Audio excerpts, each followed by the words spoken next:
He was a portly, balding man of few words, and Angus could tell that he was going to be hard work. Bernard smiled at the client. "Let me introduce you to Angus Lovejoy and his partner Brian Finkel. These two reprobates created our award-winning Real Fires campaign." Angus and Brian stepped forward and shook the limp, pudgy hand of the client, who still hadn't said a word. "Well, chaps, I think we may as well cut to the chase and reveal our proposed campaign to Gary here. Angus, would you like to do the honours?"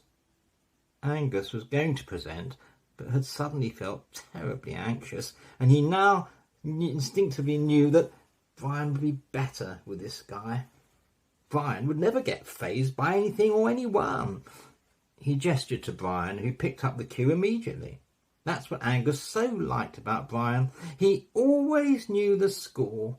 They may have been very different in so many ways, but when it came to work, they were perfectly in tune with each other and on the same wavelength. It was undoubtedly the key reason for their astonishing success in such a relatively short period of time.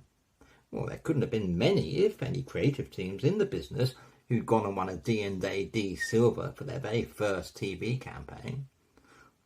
Brian pulled several presentation boards from a portfolio and placed them face down on the boardroom table. "Let me first thank you for this opportunity to work on your brand. It's the first time Angus and I have had the pleasure of working on diarrhea tablets, and we can see this campaign of ours running and running. To kick off, I'm going to present you our strapline for the campaign. As you know, your product is purchased predominantly by holidaymakers, so we have built our campaign around this premise and propose to run this strapline on all work that we produce, whether it be in print, TV or radio." Brian revealed the first board with a white headline reversed out of a black background. It read, "Don't let your stomach upset your holiday."